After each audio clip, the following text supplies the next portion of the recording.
Bueno, son unos fragmentos de la esencia de este libro, Hacia la belleza.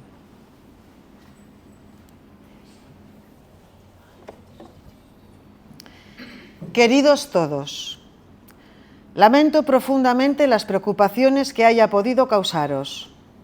Tranquilos, todo va bien. Me tomo un año sabático y me largo. Voy a aislarme del mundo. Ya no tendré teléfono.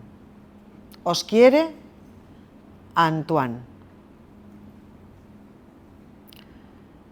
Museo de Orsay, París. Le han asignado una de las salas dedicadas a la exposición de Modigliani, justo enfrente de un retrato de Jean Hébuterne. Qué extraña coincidencia.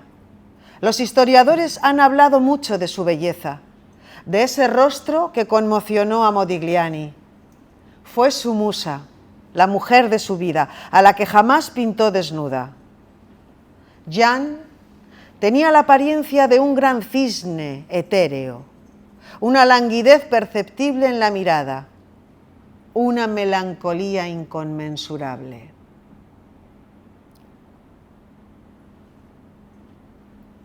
Mathilde Mattel es responsable de recursos humanos del Museo Orsay. ¿No tendría que haber contratado a alguien que ha hecho una tesis sobre Modigliani? Es usted realmente particular. A mí también me pasa lo de hablarle a una obra. Algunas tardes vengo aquí solo para ver a Maud, fotógrafa. Le invento vidas, intento imaginarla. Eleanor, la hermana de Antoine, le encontró. Antoine, esto me lo tienes que explicar. Es por Luis. ¿Qué es lo que ha pasado?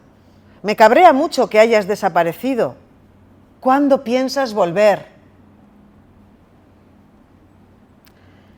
Regresar a Lyon. Me gustaría que vinieras conmigo, Mathilde.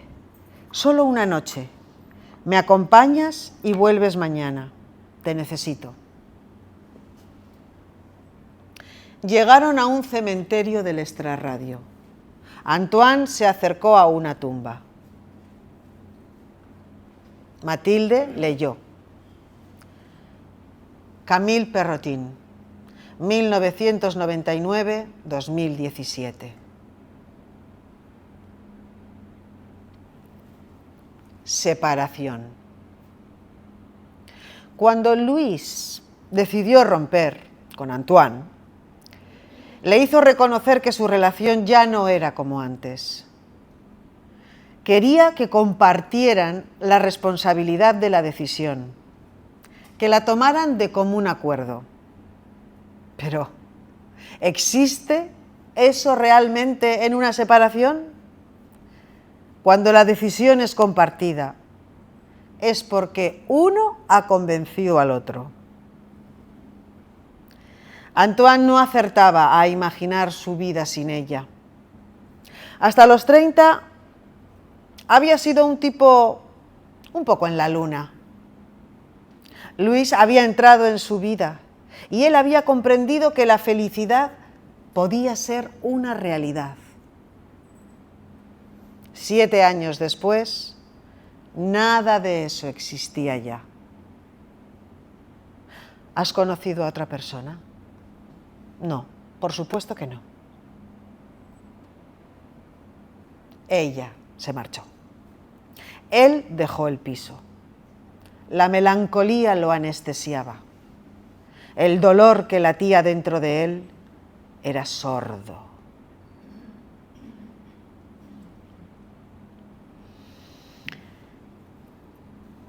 El año escolar acababa de empezar.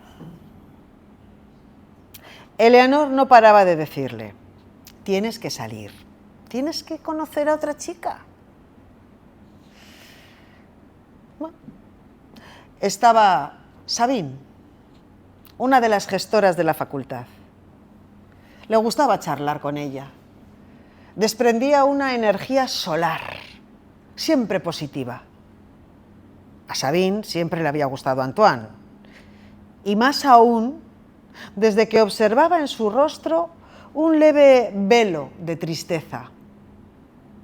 Hay personas que nos apetece consolar, y eso se traduce en una atracción erótica. Dos colegas, solteros, en una gran ciudad. Estaba casi escrito de antemano que se acostarían.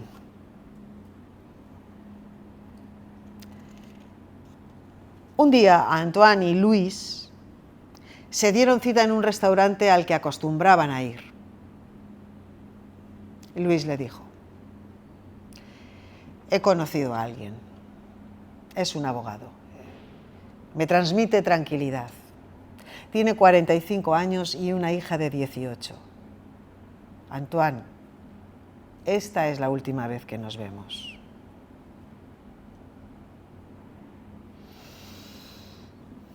Arrancaba una existencia nueva.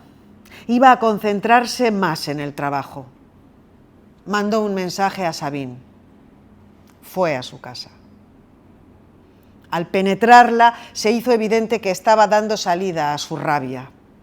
Su vida entera, con sus frustraciones y sus miedos, se jugaba en la mecánica de un movimiento primario. Esto excitó aún más a Sabine. Él después se fue, sin decir una palabra. No se imaginaba manteniendo una relación estable con ella. Una pareja no podía ser una unión solidaria contra el tedio. Así se separaron, sin fricciones, aunque no sin cierta amargura por parte de Sabine. ¿Podrían comer juntos de vez en cuando? No. Ahora el silencio cimentaría su relación. El sexo había destruido todo aquello que antes los unía.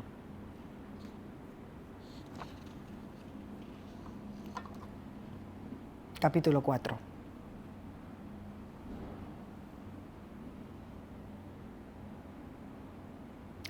Camille se tiró anoche desde el último piso.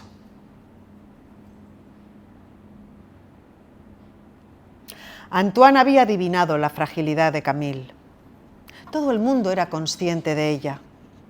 Camille cargaba con un abismo que intentaba ocultar sin éxito. Sí, saltaba a la vista. Pero las cosas habían cambiado en los últimos días. Él no estaba loco. Ella había intervenido en clase. Había querido enseñarle sus cuadros. Le había hablado de sus proyectos. Estaba llena de vida y de futuro. No, él no estaba loco. Camille daba la impresión de querer pintar y nada más que pintar. Se vislumbraban en ella los torrentes de creación, de modo que no había lógica. No era posible que hubiera decidido morir así, tan brutalmente. Ella, que estaba tan llena de vida y de futuro. No podía ser. Tenía que haber pasado algo. Tenía que haber pasado algo. Tenía que haber pasado algo.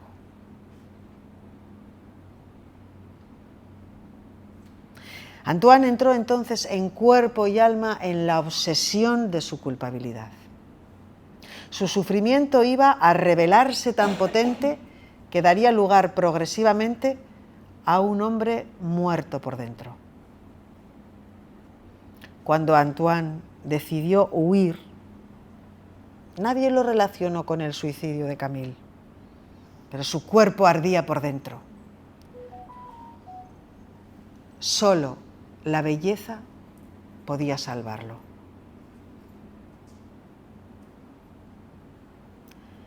Camille fue violada a los 16 años. Encontramos en su estudio una larga carta en la que lo contaba todo. Sí, todo estaba escrito en la carta de Camille. El nombre del criminal, el modo en que había actuado y la presión que había ejercido sobre ella posteriormente. El horror se describía con serenidad, sin la menor agresividad, sin la menor emoción incluso. Solo los hechos rememorados con una frialdad extrema. Cuando leyó la carta, Isabel, la madre de Camille, sintió náuseas, tuvo que vomitar. Se le venía todo a la memoria, aquel miércoles fatal, y cómo las cosas se habían torcido a partir de entonces. ¿Cómo había podido no comprenderlo? Y luego estaba, naturalmente, la terrible culpabilidad. Todo había sido culpa suya. Ella la había precipitado a las garras del demonio. Ella había organizado el encuentro con el asesino de su hija. Era demasiado para una madre.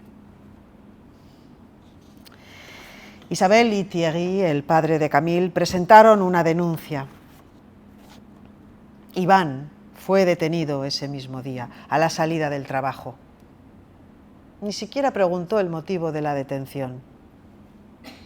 Se había enterado del suicidio de Camille. Lo confesó todo. También había abusado de otra alumna de 16 años que tampoco había presentado denuncia. Antoine se hallaba ante el dolor de una mujer que iba a vivir con la culpa que se había atribuido. Tenía que ayudarla. Sabía hasta qué punto ese peso anclado en el corazón impedía avanzar. Hay que vivir por Camille. El profesor quería rendir homenaje a Camille. Sería una exposición en una galería de Lyon. Mathilde Matel, responsable de recursos humanos del Museo Orsay, amaba a Antoine. Él había tenido la intuición de que debía trabajar en el Museo de Orsay.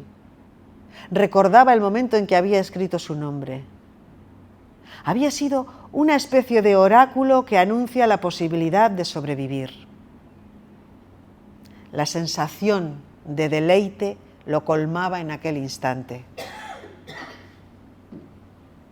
Se acercó a un dibujo. Era un autorretrato de Camille. Lo miró a los ojos. Le susurró unas palabras. Sintió entonces que un soplo le pasaba cerca de la cara, como una caricia.